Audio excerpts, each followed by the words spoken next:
All right, what's up, everybody? This is the Tuesday 10X.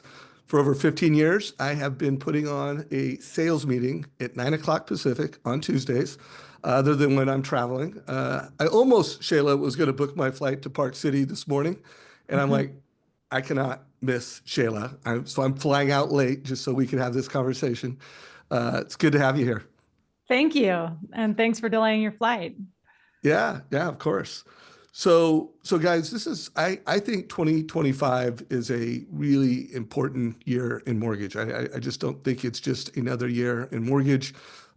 Today's call, we positioned it as modern selling and marketing, and we'll be sure to touch on that. Shayla also promised in prep that she's going to do some scripts. So in chat, if there's a specific script that you'd love to hear Shayla do, sometime in the second half of the call, we'll knock out some scripts for y'all. So let us know what you want. So Shayla Gifford, you almost need no introduction, but I'm going to ask you a couple questions just because there could be someone new to the mortgage business. It's like, who's Shayla Gifford? Why don't you tell us how you did last year? How did you and your team and the people you lead wrap up 24? Thank you, Dave. Last year was just a year of putting our heads down and just no complaining, figure it out, get uncomfortable, do the work. And it was so fun in mid-January to get this report, this scrappy 3-page report of my loan officers. I had a good sense where my team was tracking. We did about 50-ish million in 2023, which was a far cry from, being over 100 million many, many, many years in a row. And we said, let's go for 100 million again. Let's just freaking do it all out. Let's figure it out. My team ended up at 85 million for 207 units. And we're really proud of that. I think, we had the rates kind of dipping. We had a refi blip, for 3 weeks or something like that. And it really looked like we were going to make it happen until the election and the fourth quarter just really slowed us down. But the coolest thing, Dave, is that I run a collection of branches. And I decided a little over a year ago that I was going to expand my network nationally, that in order for me to feel on fire as a leader and to be back on my front foot and playing to win, I needed to just put myself out there. I needed to get visible. I need to get vulnerable and say, look, I believe that people need leadership now more than ever. And I'm 43 years old. I'm totally in the game. I've been doing this for 20 years. I love leading and coaching. I have my own personal story of transformation and breakthrough and becoming a rainmaker. And I've helped so many other people do that through coaching. I want to expand. And so I really got after it and putting myself out there and hosting a free training every month and speaking on stages and just saying, like, if you want to join me, join me. And what I realized is how vulnerable that really is. Like starting my own coaching program that's mine and saying, come to my event and pay me money to come be with me. It made me really get into that place of insecurity all over again of like, am I good enough? Is this good enough? Are we good enough? So it wasn't like this year of just feeling on fire all year, even though that was definitely the goal. But in January, my sales manager, Billy, puts together this report for me. And my team in Reno, which is 34 loan officers, I run about 8 different satellite branches that stretch from Arizona, Southern California, and Northern Nevada here. We grew from 426 million to 664 million. So we grew 55% last year.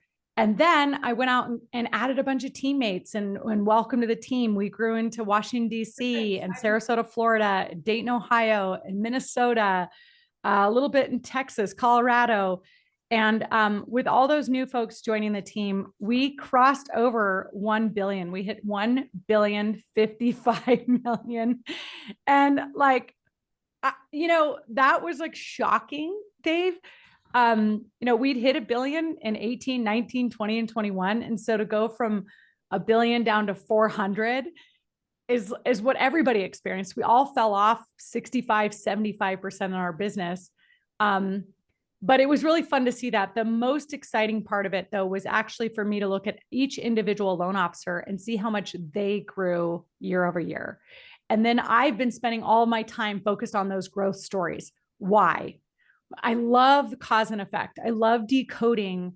How did you go from here to there? How did you grow by 20%? How did you grow by 94%? How did you grow by 22%?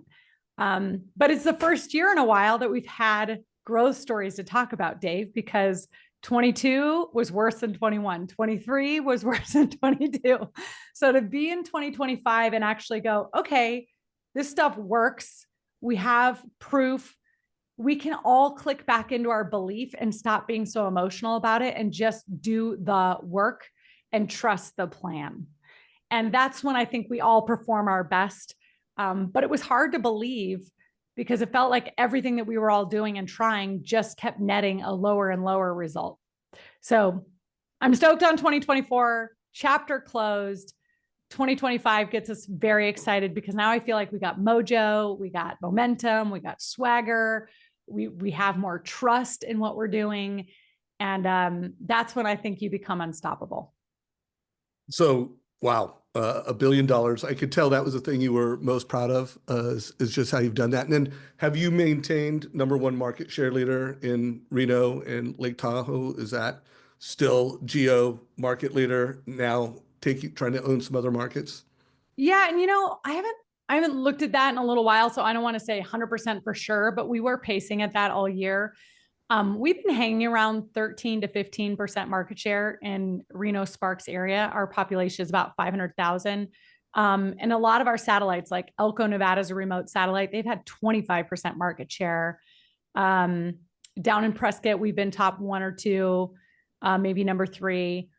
Southern California is just Southern California. So we've been able to do that. You know who's really gained a lot of market share? The builders, obviously. So the Publix, Lennar, and DHI, they never used to be a factor. We were number one builder market share for a long time too. But obviously with the incentives, I think we've all lost a good share of our business over the last year or two to them. But Dave, honestly, I've never really cared about that. Yeah. Like, I Well, think a lot of people wanted to be the biggest. Like, I never even became a branch manager because, I became a branch manager because I wanted to control my destiny. I was sick of working around people that I didn't feel like were ethical, that were negative, pessimistic. They didn't really bring much value to the table. I didn't go to them to seek mentorship. I wouldn't even have wanted to affiliate outside of the office with them. And so in 2009, when my company actually forced me to the sidewalk, they closed down. I said, all right, if I'm going to stay in this business, how am I going to do it?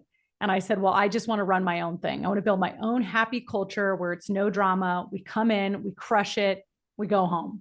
And, God had other plans for me because I was started at Guild as only one girl. I didn't have a team. I didn't have LOAs, processors, anybody. And slowly, year after year, we kept hiring people. And, and it took about 8 years, I guess, to hit $1 billion with the group that we built, started out of Reno. nice. Well, congratulations. I do push people to be thoughtful and not just around market share in the city that you serve.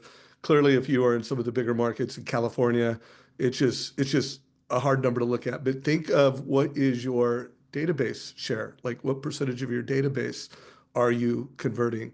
Think about the realtors that you serve and are you the market share getting the majority of the referrals from your realtors? And are the realtors you're working with even doing the kind of business that they need to be doing to be great realtor partners? Before I start asking you about this year, I do want to call out, guys, we do have a Shayla Gifford playlist. So she gave a really nice synopsis of herself, but I will tell you, my first interview with Shayla was 5 years ago. That interview has been watched over 11,000 times. In that year, it was the single most watched video in our YouTube channel. And then Shayla has been among the top 10 most viewed many and many a times. But if you like Shayla, check out this content. This interview we did, Shayla, it's as good today as it was 5 years ago in terms of just being on point. This one that you did 3 years ago that was a keynote for the Modern Mortgage Summit, guys, this is an absolute must watch. It's only 18 minutes. But I wanted to call that out. We'll put a link to that down below. Um, so Shayla, 2025, obviously as a team, I assume you want to do more than 100 million. Is that I just wrote it on the board. I put 96 million. I put 20 okay? units, 8 That's million a month, interesting. I would be 100 pushing you leads a to month. 100, but okay. I, you So know, I just, 96. I'm not really attached to the millions. I never have been. I was going to say that a lot of people want to be the biggest. I've wanted to be the best. And then I had to go on and define, well, what is the best? If that, people say, what is your vision? What are you creating? And I really got stuck on that word vision, like I just want to be better today than I was yesterday. I want to be better this month than I was last month. I'm really a builder. I like growth. So if last month I got 21 leads, I want to get 22 this month. I want to get one extra call in there. If I can feel progress, then I feel happy. So I'm not That's a really one good of way to these, hit. yeah, I'm not one of these like pie in the sky. Like we didn't set out to do a billion. That's why it was shocking to me. And it was shocking that we could turn the corner that fast with just putting our head down and focus to go from 425 to a billion in a year was remarkable. But to me, the best means number one, we have the most fun. I think that fun is a choice. It's a focus, and we spend more time with the people that we work with than anyone else in our lives. And it's usually the people that we work with that we know most intimately, and we feel if we're in the right environment, we feel the most seen because we can say it all. We could talk about our dreams, our goals, our fears, our vulnerabilities, how much money we want to make, how much money we saved. Like you don't get to just talk about that at a barbecue. And so I want to be high-fiving. I want to be celebrating. I want to be going to the lake with my people. I want to be bowling with my people. I want to be joking around. So that's number one, is having the most fun. Second is being a family, like having each other's backs, where internally we're way stronger than anything that's external. And so when I'm interviewing people, I'm very clear on, look, I don't allow for any finger pointing or blaming. There's no whining. You can't say, well, the processor this or the underwriter that. It's 100% about taking ownership and standing by each other. Early in my career, Dave, the realtor or the client was supreme, right? It's whatever they wanted. Everything was oriented around the referral partner or the client, which means often if the client is pissed or the agent is pissed, I'm turning around and puking on my team and bringing the heat, bringing the pressure. I used to like slam my fist on my desk and bang my phone when I get pissed. And then I realized, like, you know what? Clients come and go, agents come and go. At the end of the day, a great leader is a leader that has people that stick with them for a really long time, that grows their people, and that has people that want to refer their friends to come work with you. Like that it's that special. And so my focus changed and said, I want to create something special, something that feels good, something that's amazing. And that comes by the way we treat each other. And it's about respect. It's about connection. It's about appreciation. It's about owning our stuff. And so that's really important to me. And then finally, I like efficiency and productivity. So I think we're the best if we have the most fun, we have each other's backs. And then third, and the best culture. And then third is, if the national average LO is closing 2 deals a month, I want to be 4 times the national average of minimum. If the average processor is closing 10, I want us to be at 15.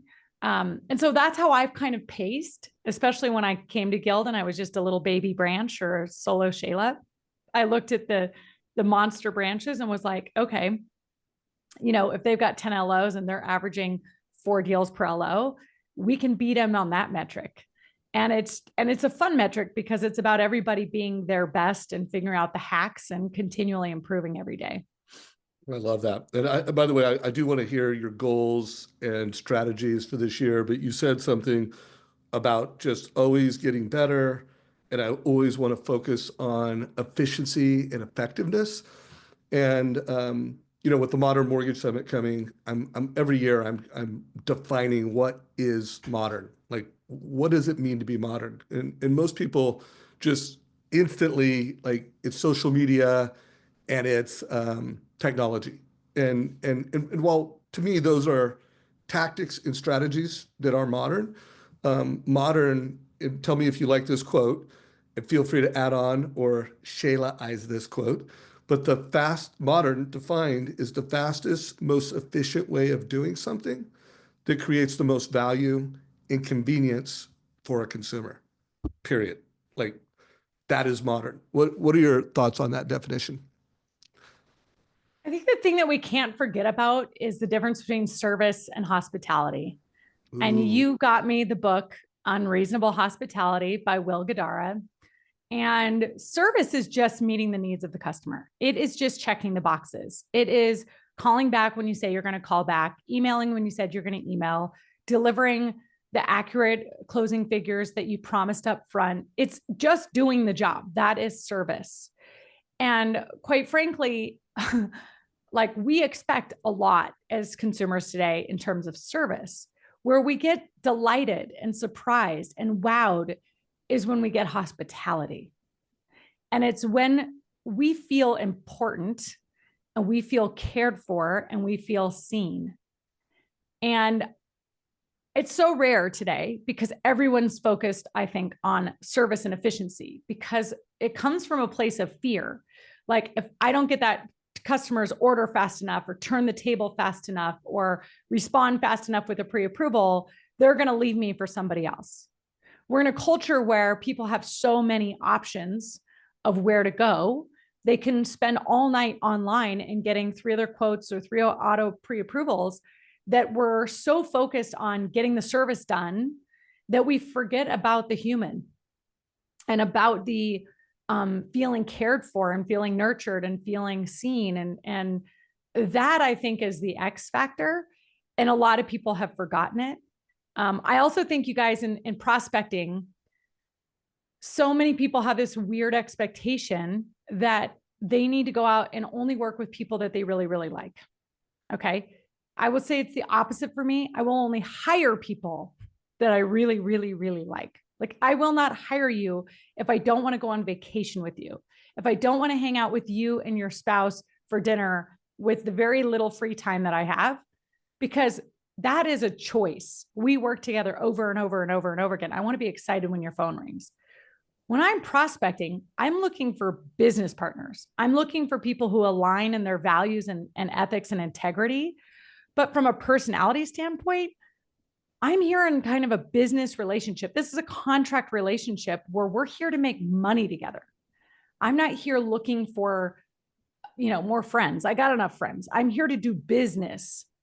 And I think that when you can separate those two, it's so much easier because I'm not meeting with a realtor hoping that they fit my perfect next best friend or that their personality is just right. I'm okay if they're needy. I'm okay if they're kind of an ass. I'm okay if they're high maintenance. I have my boundaries and I have what I will and will not accept with my team. However, I'm looking to find people who want to do business, who have a common goal of getting deals closed. And we have an understanding of what they need and what I can provide. And does it work or does it not work? And so I think I want to go out there and see people and bring hospitality to the business partners that I'm looking for, but I'm looking through the lens of business. Does this person want to do business? Do they want to work? Is what they need something that I can provide? yeah. So go I ahead. really, I really like that you brought up the distinction between service and hospitality, and I always think of that as going beyond the transaction. Like there's a lot of things we need to do to close a loan on time, keep our promises, provide great communication, service, and then there's something about going beyond that. Hospitality. I interviewed Sean Herrero yesterday, who did over 100 million last year, and he's talking about becoming remarkable. Like like I want to be remarkable, and I also want to the partners and the realtors that I serve. I want to make them remarkable, and I love that. So let's just do a level set on what are the goals and strategies for 2025, not only, for your branch, for the people you serve. You've got a coaching organization, so you're leaning into a lot of different types of mortgage advisors. What are the strategies and goals that you're really leaning into right now? Okay. A little plug for Todd and Catalyst, because we did a collab on a planner and it's incredible, but super convenient because you asked me about my goals and they're all right here in the freaking I'm planner. looking for my version of that, by the way. Yeah, and all the So vision pages. So I can tell you what it means for me to be on fire. What does it look like for Shayla personally? I can tell you what my personal annual goals are, but I think that you're asking about business goals here. So where I'm going this year in 2025, Dave, is to grow my network of branches and satellites around the nation to $1.5 billion. And I am dedicated to helping 15 loan officers make President's Club. I think that goal is a little light because I just counted up. We have 13 of us that made presidents and chairmans this year. So I probably need to bump that to 20. I've already got my trending list up here on my whiteboard. So that's a big thing for me. Let's see. Right now I've got about 175, 150 people inside of Catalyst, which is my performance coaching program that opens every quarter. I'd like to grow that to about 300. What I start seeing happen is the more you get critical mass, the more you get people that help people, and the more you get this community of people that are really weighing in, and the value just increases. Also, the more people can do meetups in different parts of the country. And so it's just an energy, it's a momentum, and it's been really fun. Plus, I think the impact of helping people understand how to really see change and transformation in their life is really the most profound thing that we can do. Because I think successful people that are able to succeed over and over and over again in any market and in many different family situations and settings and kids at different age, they have systems about the way that they do things. They have a way that they have a self-awareness, they have a recalibration, they have the ability to ebb and flow with their goals. So anyway, I'm really pumped on that. I am going to launch a podcast this year. So that's behind the scenes. When is that going to happen? April. Good. Can't wait for that. I do want to pause real quick. Yeah, guys, whoever gave her the heart, let's give Shayla a little high five on that. Give her some love. Notice that when she called out like her first goals, it was, the number of loan officers that are going to hit President's Club. I would just push every manager and leader to really think about your goals and have a goal like that. Like that was impressive. At some point, I do want to get into, you recently called me because I know one of your strategies is have more conversations, do more calls. I also want to make sure that before we run out of time, we do cover a little bit about transformation. So whenever you think the time is right for that, let's weave in some ideas. And remember, guys, I have not seen any questions. Shayla offered to do some scripts. I don't want to be the only one giving her scripts to do. Like, what script would you like from Shayla Gifford before we run out of time? So what are some of the top strategies you're giving loan officers who want to win in 2025? Like, if someone's on this and they didn't thrive last year, they didn't hit their goals, what are some things they should think about doing differently this year? Well, first thing I want to say is that, yes, there is surviving and there is thriving. And quite frankly, surviving in 2024 was an okay thing to do, right? It's so many of us, the first two sales calls that I've hosted this year, and I do a monthly sales mastery call, was literally revealing income from these loan officers and saying, okay, how did you earn $386,000 last year? How did you earn $325,000? How did you earn $167,000? And it's so interesting, Dave, because what I found is a lot of people got really weird about that. They got self-confident or insecure because they all of a sudden put all their weight on, well, someone did better than me or not better than me. And, I just decided to start talking about income because I said, if I'm going to help you build a plan to make money and save money, because by the way, if we go to work every day, it's about building wealth. There's no other reason to do this.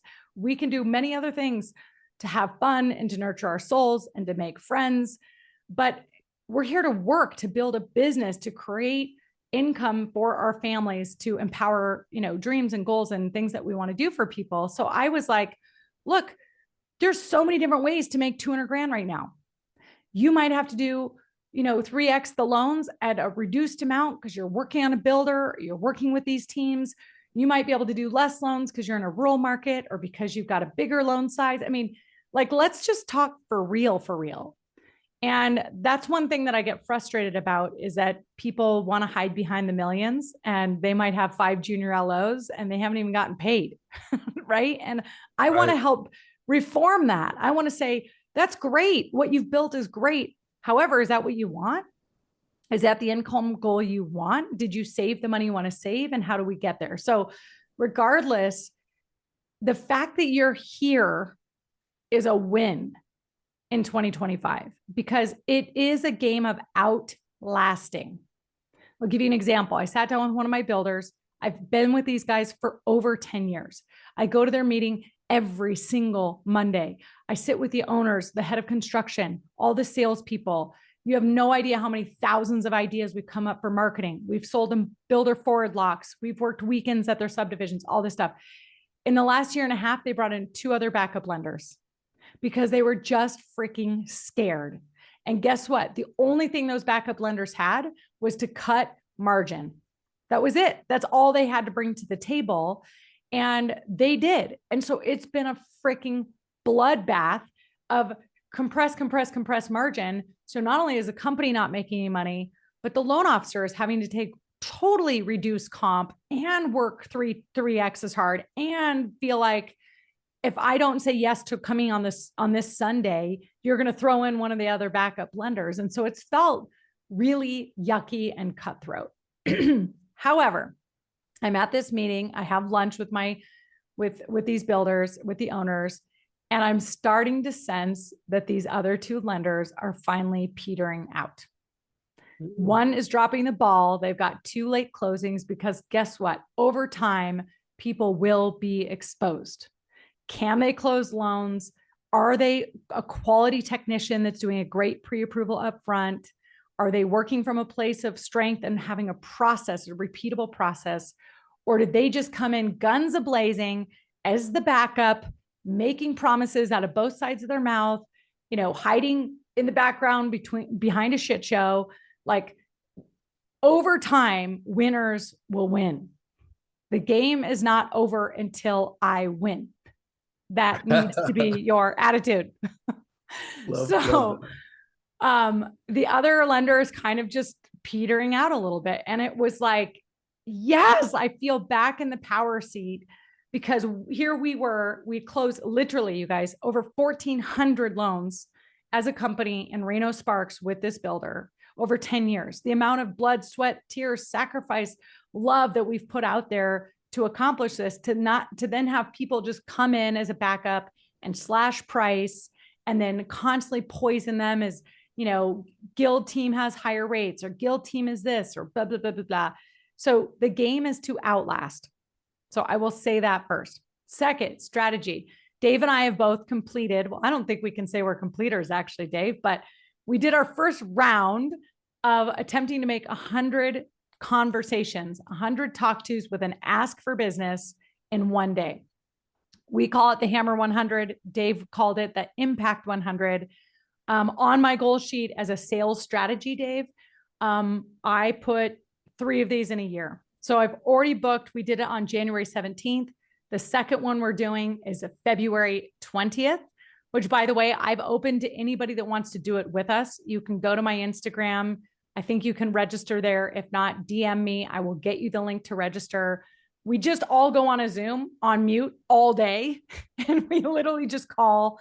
You got to have a list of 200 to 250 people. I had little sticky notes on my glass window here that were all numbered. So every time somebody answered the phone, I'm like, yes. And I ripped off a sticky note. And I had so much fun with it because when was the last time that you just blocked off 10, 12 hours for a full workday of nothing but dials? I don't know about you, Dave. I hadn't done it in ever. I've never done that. Never ever done it in my career. I had a full 8 or 10 hour just call day. But we're going to do 3 of them. And guess what? I stacked the first 2 in the first quarter because everything is about momentum. And the quicker we can just get out of our own heads and realize, remember, we actually like people. Like we're in sales. People are actually kind of awesome. I love their energy. I love hearing their voice. I love being playful. I like being flirty. I like let's have some freaking fun in it. But until you have to dial, it could just seem huge. For example, I had a goal to have 3 quality conversations yesterday as my goal every day. I track it in my planner and I put big numbers 1, 2, 3. So I make sure I at least fill out those in my planner. And Dave, I was at the end of the day going, crap, did I not get 3 done today? Right. And so I got 76 done in 8 hours. Dave beat me. How many did you do, Dave? 81, but it took me 11 hours. Uh, 11 hours. and I only took 2 15-minute lunches, one because I just needed a break, and one because I needed to eat lunch. And yeah, no, I was on the phone all day long. I'll put a link on LinkedIn. If you follow me on LinkedIn, first of all, be sure to follow me. And 2, I did a little 5-minute video giving a full debrief. The only cliff note I'll add right now is I don't think I'll try to talk to 100 people again in one sitting, just because after I got past 50, I do feel like my presence, my just passion for talking to people was weighing. And then also, I mean, I was getting referrals. I mean, I was batting 98%. So one, I'm getting referrals that I need to be able to follow up in a quality way. And 90% of the people had things they wanted me to do. So, I had just a crazy number of follow-ups. And so I think between how soul sucking the last quarter of it was, and that I'm gonna go for the impact 50. And then I would push everybody, guys, like you should be doing an impact 20 every month. Like you should have a day where you talk to 20 people, where you ask for a referral in a thoughtful way and you offer to help. Like it's a very structured thing. At least for me, it was. I love that. By the way, the link is in chat if y'all want to check it out. I would highly recommend you do. I So can just run through the other bullet points of my sales objectives. And then I'm bring it. stoked that we're getting a lot of people asking for scripts here. So maybe we just dive into that. But Yeah, yeah, so rock it out. the other thing is I added to the planner this year something called the weekly scorecard. And the weekly scorecard is a tally of what you did the week before and kind of an oversight of your business. So every Sunday, I sit down with my planner. There's 2 pages I fill out that help me keep my life together, that help me be on fire. Last week, I had multiple birthday parties for my daughter. I had 2 live volleyball games. I had a therapy appointment with the other one.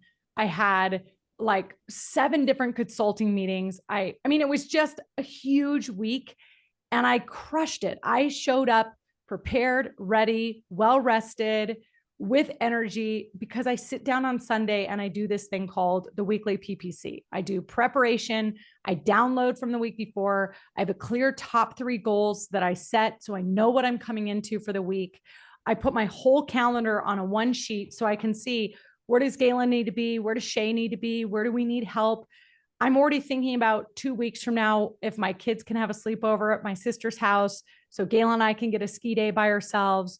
I mean, this is not the way I've lived. I didn't grow to $1 million in commissionable income by having plan and preparation.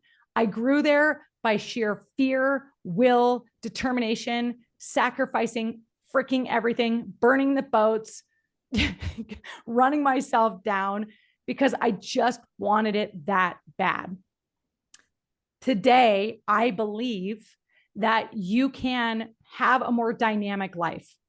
My husband said to me one time, it is not sexy to be one-dimensional. And I'm like, yeah, baby, but you don't know what it's like to be broke.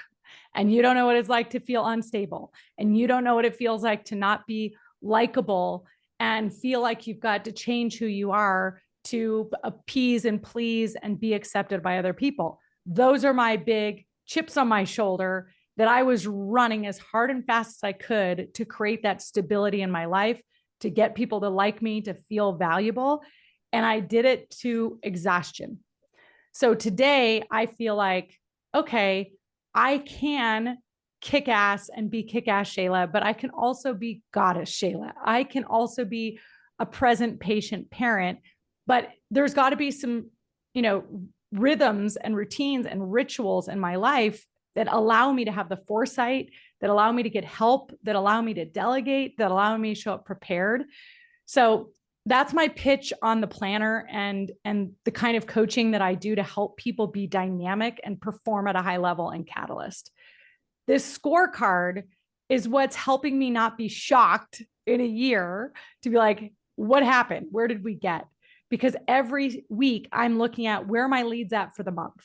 How many new pre-approvals did I get for the month? Because by the way, the number of people you have actively pre-approved, I call it a hot shopper, is your number one indicator of getting paid. All the things that we do to be the modern LO, to be on social media and to use HomeBot and to use MortgageCoach and to be doing lunch and learns and to make the calls and do the Hammer 100 and all the things that feel overwhelming is to get clients in our offices on a Zoom face-to-face and do a solid pre-approval meeting, create hospitality, create an experience, make people feel seen and heard and guided, and give them a next clear step. That is the holy grail. That is when we are performing. That is what the whole thing is about, is that pre-approval meeting, which by the way, is the YouTube video Dave pointed to 5 years ago. I walked through all like 11 steps of my pre-approval meeting. And if there's one meeting to get really good at and super confident, it's that meeting. That is where the change happens in our business. This is why we get highly referred. This is where clients choose to work with you. It's that one meeting. So on the weekly scorecard, it's just knowing your numbers and where are you at, and then also your activity. How many quality conversations did you have last week? How many live meetings did you have last week? There's a lot of other things you can track on here. Oh, my window's not going to show it to you guys. No, all right, forget it. Anyway, that is something that I'm doing with my loan officers. So I call it a SAM meeting. So scorecard accountability meeting. And I coach them every other week. They take a picture of it from their planner. They upload it into our Teams chat. They've got to be on time or it's $5 in the jar. And we go through sales tactics and scripting, of course, but it's mostly, do you know your numbers? Because if all of us just got excited and totally committed to tracking what we do every day, just like me writing the numbers 1, 2, 3 and holding myself to it. By the way, I put 5 boxes this week for 5 social posts, and I don't even care what they are. They could be stupid, but it's just the habit of putting them out there that we do. So I have a whiteboard now. I'm tracking everything on the whiteboard. So everything is visual. It's in my face. I have my goals in my planner. I'm also working on really shining the light on my loan officers and their success, and also other loan officers. This is why I'm doing the podcast, because I believe the number one key ingredient is belief. This is why Dave is hosting the Modern Mortgage Summit, because he brings together all these incredible people that are all different, that are diverse, that have different styles, different natural archetypes, different approaches, different markets. And the point is to say, if she can do it, I can do it. If that guy can do it, I can do it. And that's the first step, is you've got to believe it's possible, whatever it is. If your goal is to save $100,000 this year and you've got to make $400,000 to do it, you need to have belief, and then you need a plan. Okay. And then you need accountability and a process to just do the basic stuff every day so you get to the plan. So nothing sexy, Dave. I don't know if I brought anything earth shattering, but that's the way that I'm working and going to get us to $1.5 billion this year. Great leadership. So I want to call out a few things that are just commonplace in not just super successful people, but super successful people that have sustainable careers. Because I have known people that had a great decade. I've known people that were killing it until a certain age in a certain market shift and just never got back to where they were. But every person that I've ever interviewed, that I've ever known that has killed it at the highest level in this business sustainably, they have a code. You know, Shayla called it out earlier. Like they have these philosophies. I call it the code. I'm actually going to work on a book. I don't know if I'm going to call it my code. Have I ever told you about my code, Shayla? Do you know this story at all? Your personal code. No. So my son Jack graduated last year in June, and I started off just writing him a letter. And after I kind of wrote it, I'm just like, it was just like preach, like, concepts and philosophies. And I said, you know what? Instead of giving him a bunch of advice around concepts, I'm going to just give him one piece of advice. Have a code, like have a series of philosophies that evolve and grow over the course of your life. And then I literally spent 2 weeks writing my own code, which ended up, by the way, I'll give you a little screenshot of it, guys. And because I am going to turn this into a book, actually, that was my call list. Uh, that's still my call list. Where is my code? There it is. So have a code. Think, one of my things is what you believe defines you. You pick your habits pick your life. Like a lot of you guys have these codes. By the way, I gave him two things: have a code, and then make sure always better, never bitter. Like that is one philosophy that people that have sustainable careers, they just always get better, and they never get bitter. Now, in order to be someone who never gets bitter, you got to be like, always forgive, never hate anyone or anything. Like if you don't have that piece of the code, you're going to get bitter. So one piece of advice I'd have you guys, write your code. I will share a link to my code, or at least the version of it that I'm writing a book around. By the way, what's the name of your podcast going to be? The Mortgage Rainmaker. Oh, like it. The next, well, I don't officially have a podcast, so you'll probably be number one. But if I get in the podcast, we can compete on who's got the top podcast. But I like that. When are you gonna Well, make it so what people can makes me sign so up? happy about what you're saying, the code, is that I've been doing this unearthing and digging in myself as well. But part of it because when you're going to coach and have your own unique coaching program like I've built with Catalyst, it's mine.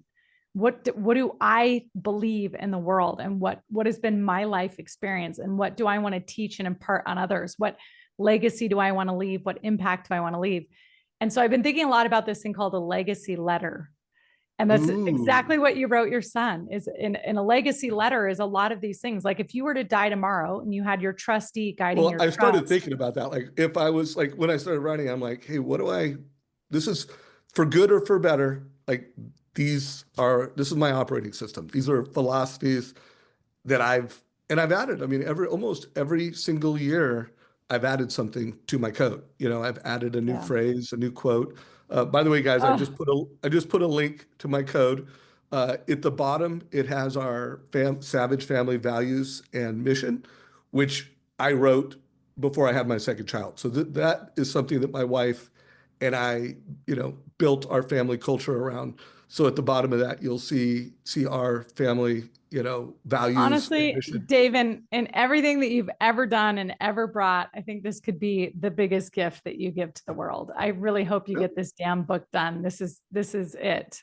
Oh, cool. I'm glad And you I dig it. already, in my mind, I'm already like, ooh, I'm just going to put it in your head that I'm doing my Slay with Shay event this year in Tahoe, at an Incline Village in September, the most beautiful month that there is.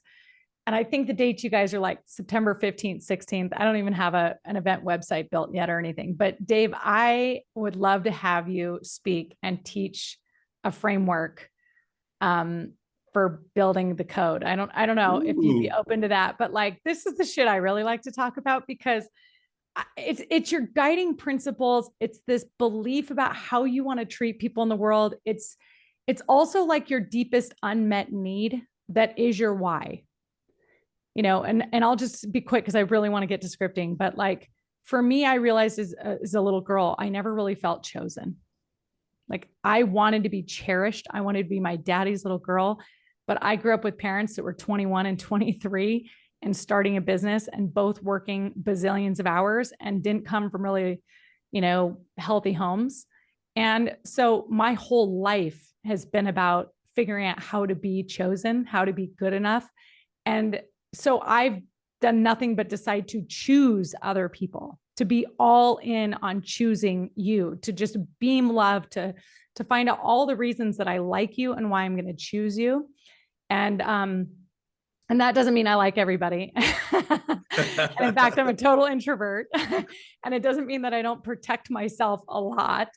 But I believe it's when you click into some of these things for yourself, there's this inexhaustible energy inside of you. There's this inexhaustible drive to serve the world. And it overcomes any of this dumb stuff like self-doubt, like rejection, like, procrastination, because you just feel this, like this engine, this love motion coming out of you. And when you can start switching, and this is the last transformation piece, but when you can start switching from being deficiency motivated, I've got a chip on my shoulder, I got something to prove, I'm afraid to be broke, I don't want to be a failure, everyone's going to laugh at me, nobody liked me when I was growing up, whatever that chip is, we all have it. I'm not good enough. I was stupid when I was growing up. I had dyslexia. I couldn't figure things out.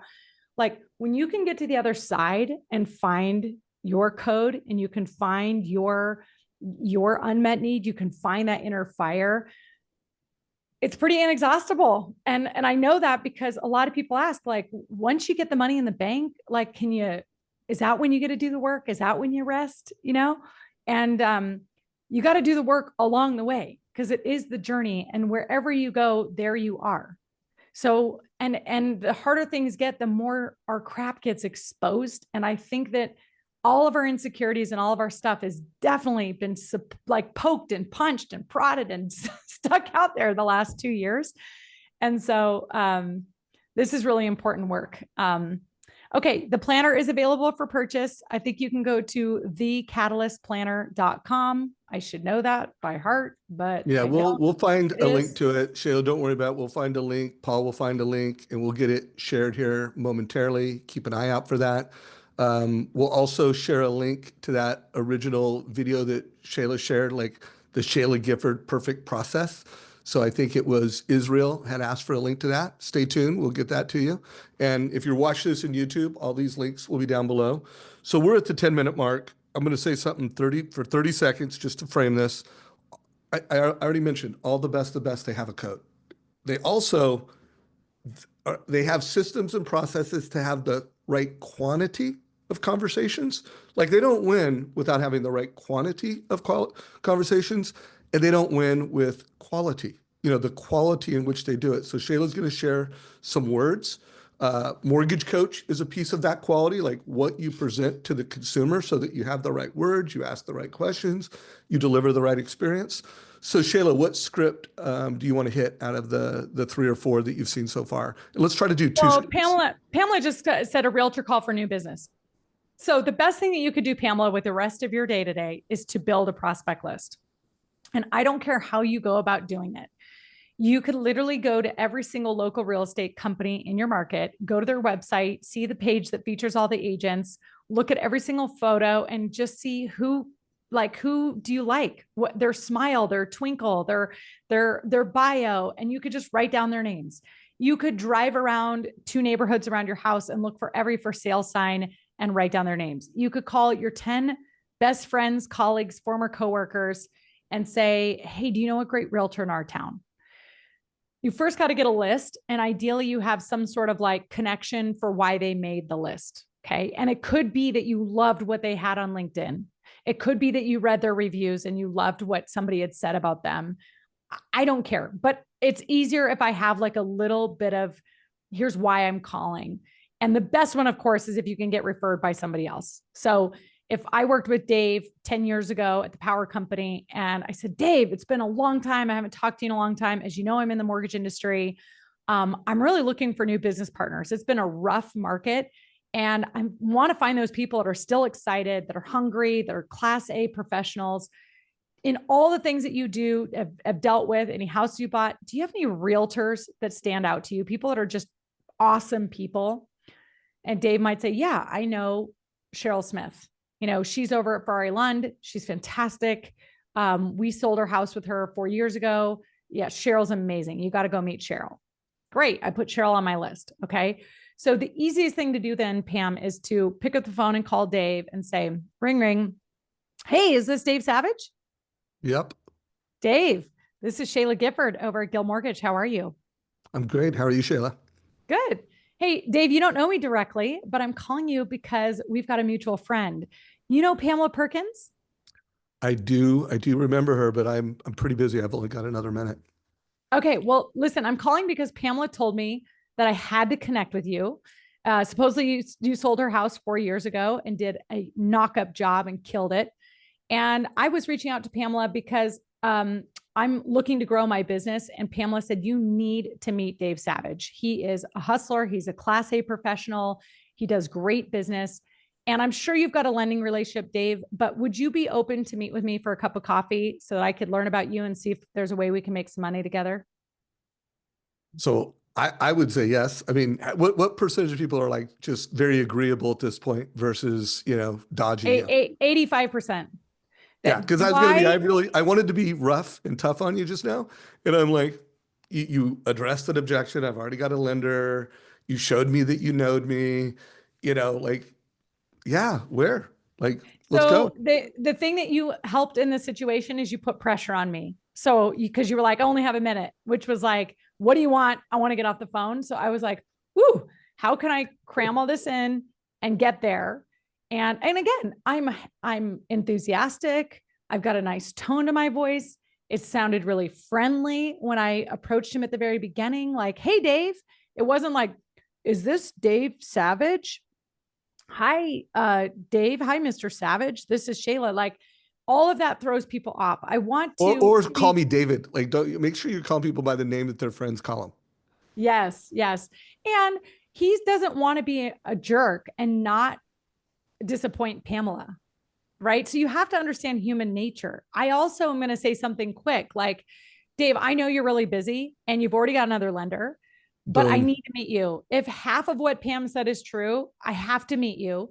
Would it be better if I came to your office to meet you and we could have a quick 15-minute meeting at your office? Or would you be willing to meet me for a cup of coffee? I'll treat you to Starbucks. How can he say no if I'm willing to come drive and meet him and it's 15 minutes, right? And if he's like, yeah, yeah, um, call me in 2 weeks because I'm preparing for a vacation and whatever, that's the brush off you're going to get. Okay. And most salespeople will not call back in 2 weeks because they're like, oh, he didn't really want to. Unless they say, hell no, go to hell, bye bye, I'm going to call again because Pamela told me to. Pamela said he's awesome. If he's really that awesome, I'm going to pursue him because I want to meet awesome people, pure and simple. Calling a realtor you So never done business with, that's the same, Rick. Okay. Haley, borrower shopping other lenders. Okay. Dave, can I ask these guys to do me a favor? yeah, you can do anything you want.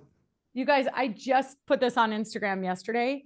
I am doing a quick sales survey. And Dave, I'm using this for my Modern Mortgage Summit talk. So the Modern Oh, Mortgage it should. Summit is By the way, March guys, if you have 6th. not, oh, there you go. Yeah, tell them how to register for that. We'll put a link to it, but it is March 6th. You can go to modernmortgagesummit.com.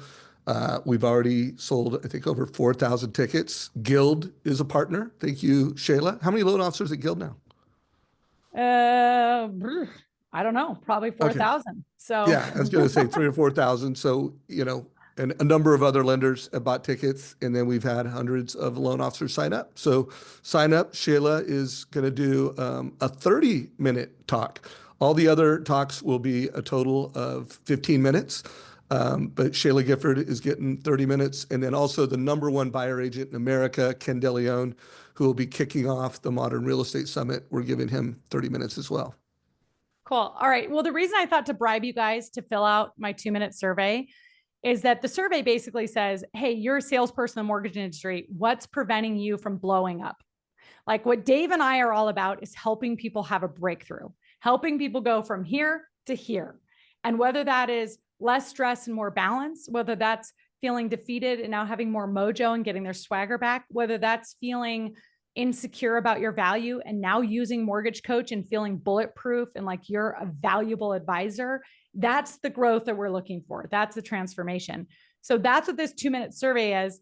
I just recorded for my team a script that I did on one of our live Monday sales calls that they were like, we needed that recorded. And it's about when a client calls you on a weekend and is basically catching you on a Saturday afternoon. And then they're just going to be like rate shopping you, but they need your service now. And it's just like, how do you maintain your composure, not freak out on them, and stay in the game to win the game? And what does that script look like? So fill out my thing. And I promise this on Instagram. So I'm going to send it to everybody who fills out my 2-minute survey. And then I'll send that script, but just simply on rate shopping. First, I'm always going to use compassion. So let's just say, Dave, you said, tell me that you're rate shopping in some sort of way. Like, how would I you hate as to a do customer this. You've tell been me? amazing to work with, but our existing lender or credit union, bank, whatever, is just, they're just too much. They got back to me and were approved, and it's just too much cheaper. I just cannot ignore the price difference. Oh, so you've already gone fully ahead. You've gotten fully pre-approved. They've underwritten your loan. All that has happened. Well, I don't know. I don't know if we're fully approved. I just know that they put something in writing, and it looks like something we just can't walk away from. Okay, I understand that. Just curious, Dave, because I felt like we had a really strong connection and you came highly referred to me by Haley. And so I'm just confused. Like, where did I go wrong? At what point did you feel like you needed to go meet with another professional, have them run through the full process with you? I just for my, understanding, You where did I go wrong? you were amazing, but my wife did it. Okay. Okay. That's what And I do. I blame it on my wife. yeah, your wife was with us in that first meeting. Oh, you're making And it hard on me here, again, Shayla. what's that? You're making it hard on me here. Yeah. So I really, anyway, that just is always fascinating to me because when I get highly referred to a professional and they do a good job for me, I generally don't want to go through the process all over again. And so if there's something I can learn in this, Dave, I understand this. Look, credit unions are non-for-profit. Okay. Now, they're not always the most competitive in mortgage because they have so many different lines of business that they make money from. They do commercial lending, they do vehicle lending, they do personal lending, they do signature loans.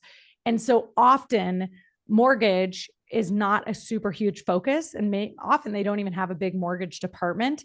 So we compete every single day in this local market. And of course, we see the credit unions, the banks, whatever. But I rarely lose business to them because often the client is really attracted to somebody who's doing this 100% full time and feels that my process, my system, and the reputation I have is going to help them meet their goals. But if it's just about price and they're nonprofit, then they might end up beating me there. Is that really what it's come down to for you guys? I'm not good. I mean, I don't want to leave. I'll stay with you. I'm not the best role player on this one. So let me do this for you because we all sell the same mortgage to the same place. Okay. The credit union, the bank, the broker, whoever, our loans are all being sold to Fannie Mae, Freddie Mac, FHA. These are government agencies. And so we're really not selling anything that different. What is different is the professional that you choose to represent you and have your back. And I believe that based on everything that we've been through and what you've seen me perform, I know I can get the job done for you, Dave. Would you be willing to share their quote with me? And I'll do anything I can, even cut my commission to give you some sort of a break here, knowing I may not be able to get as low as them because they're nonprofit. But would you be willing to share that with me and let me have a hack at it? Of course. Okay. By the way, what percentage, when you're in that situation, that are willing to share their competitive quote? Well, listen, you right away flipped over when you're like, no, you've been great, you've been awesome, right? Yeah. I think, yeah, it just depends on how they come at you and where it comes from. But I think we don't ask extra questions to figure out why did they go there in the first place. No, well, I And if love how you got me to like, hey, what can I learn from this? And that created guilt, anxiety. It also gives you an opportunity to learn so that you can craft, you can address the issue with more effectively. So thought that was super powerful. The final thing I'll say on this is like, you've got to be a rainmaker and generate enough leads that it's okay when this happens, that this does not freak you out, ruin your day, ruin your month, ruin like your income for the month. That precarious situation to be in where our wellness, our happiness, our joy, and our confidence is tied to any one realtor and any one client sucks. And so this is why you need to come to the Modern Mortgage Summit. You need to learn how to be a rainmaker. You need to learn how to rise above any one rate shopper or any one jerk that's going to ruin your day, because you have the confidence that there's an abundance out there. There's more for you. You trust in yourself. You trust in your process. You know you're going to win 70% of the battles. The other 30% is part of life. And you've got that resilience, that confidence, that belief. You have the systems in place to where you can let them go. And at the end of the day, if Dave would have said, listen, like our budget is so tight, Shayla, and we want this house so bad, and we know if we don't get in now, we're not going to get in. Like I'm going to have super compassion for him and go, Dave, I totally get it. And send me the quote. If I can meet it, I will. But they're a nonprofit.